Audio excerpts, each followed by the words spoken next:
So before we have Bruno and Colin come back up to kind of close out this day, Valerie and I just wanted to say how much we've enjoyed spending the day with all of you, and to thank you for all of the questions and the engagement and the discussions that have happened both in this room and outside of it. I also want to say a special thank you for all of our MBA colleagues who've put so much time and effort into this event. Some of you are here in this room, some of you are in other rooms, but please stand up if you've helped out in speaking, writing cases, facilitating, debating. Please stand up real quick. We just want to say thank you.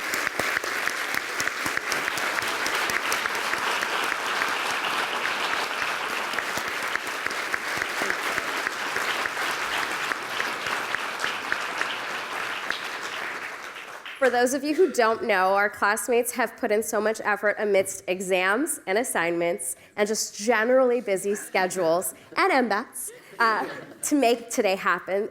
So we're so grateful. And with that, we'd like to hand it over to Colin and Bruno to close off today.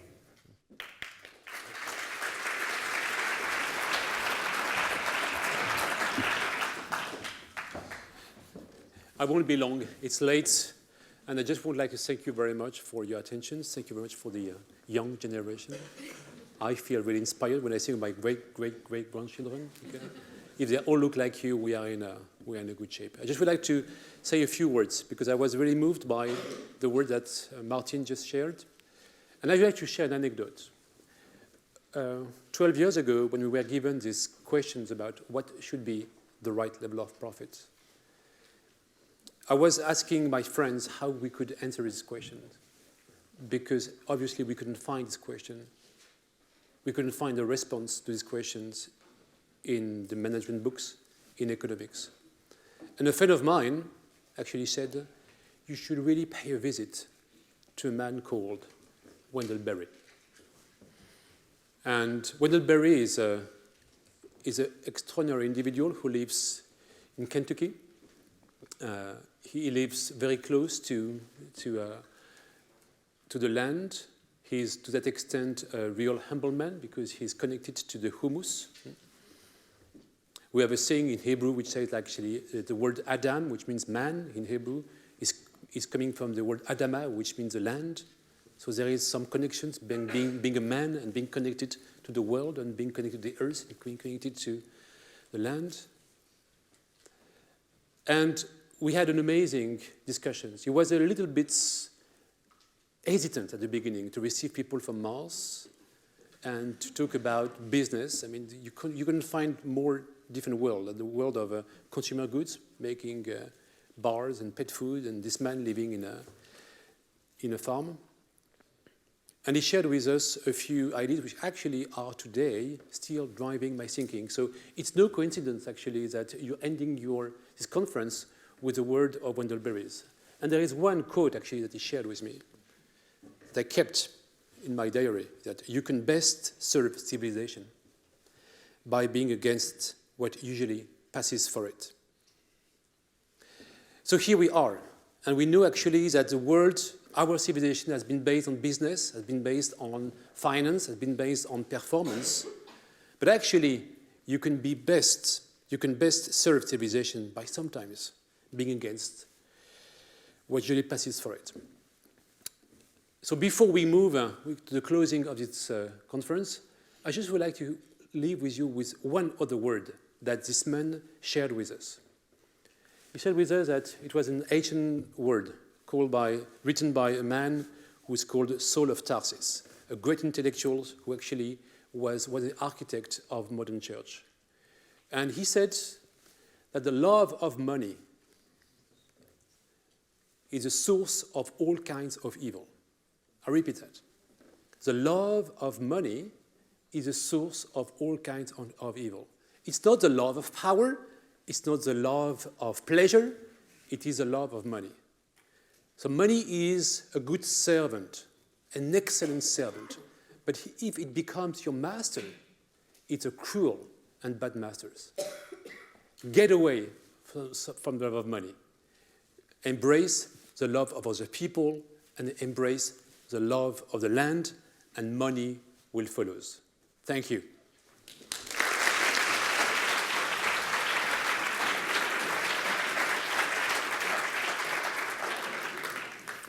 Thank you, Bruno. Well, one of my tasks now is to tell you the result of the debate that we just had. And let me remind you that the subject of the debate was that this House believes that investors should only be concerned about financial returns. Before the debate, 14% of you voted in favour, and 86% of you voted against the proposition.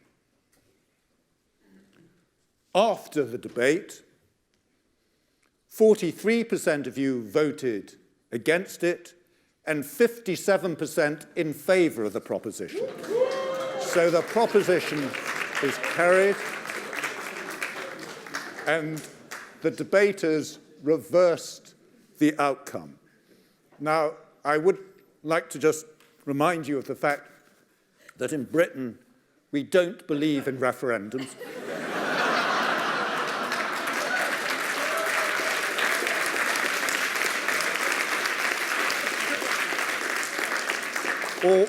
Or if we do, we believe on continuing having them until we get the result we want.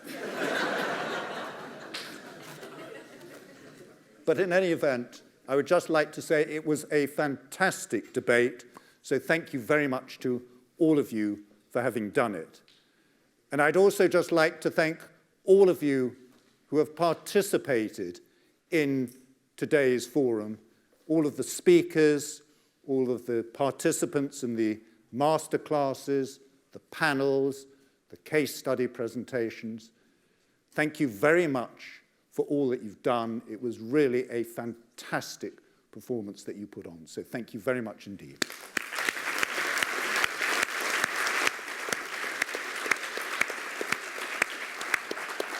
And I'd also like to thank all of the students who've participated today.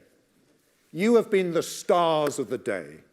So thank you very much for having made it such an exciting and exhilarating occasion. So thank you very much to all of you.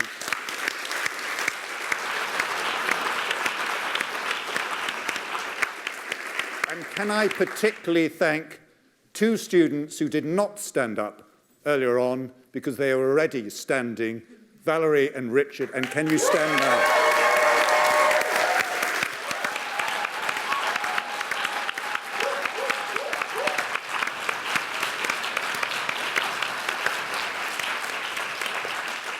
And I'd finally like to thank all of the people who've worked behind the scenes so hard to make today possible, in particular, Marie Watson, Chris Page. If you're here, are you here? Chris Page is here.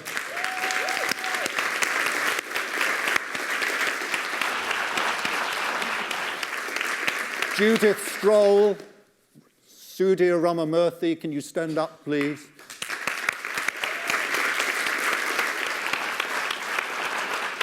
Alistair Colin Jones, who tutored all of the students in how to speak.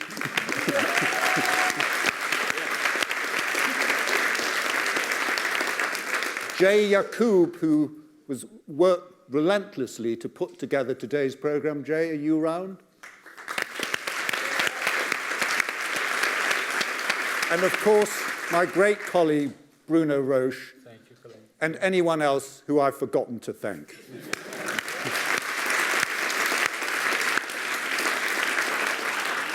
And let me just leave you with one thought about what should we do. We've had a great day. We're all convinced that there's something that needs to happen. We might not entirely agree with what does need to happen, but there's one thing that we can do. And Bob Eccles referred to it earlier on. And that is that we can at least ask companies to make their purpose clear, to make a statement about what their purposes are, be they to save mankind or the planet, or to make as much money as they can. Let's at least know what the purposes of companies are. And let's expect them to have done that, their boards to have made those statements by the time that we meet on May the 15th, 2020. And we can encourage them to do that. Because, ladies and gentlemen, you and I have immense degrees of power to influence the behavior of companies as consumers, as investors, as employees. We can exercise our choice in terms of which companies we decide to consume from, which companies we decide to invest in, which companies we decide to work in. And we can do it in relation to whether companies do make their purposes clear and whether those purposes are really the companies we'd want to purchase from, to invest in, or to work for. Ladies and gentlemen, the choice is ours. The ability to influence the outcomes are ours. Let's make 2019, May the 17th, the day on which we put purpose into practice. Thank you very much.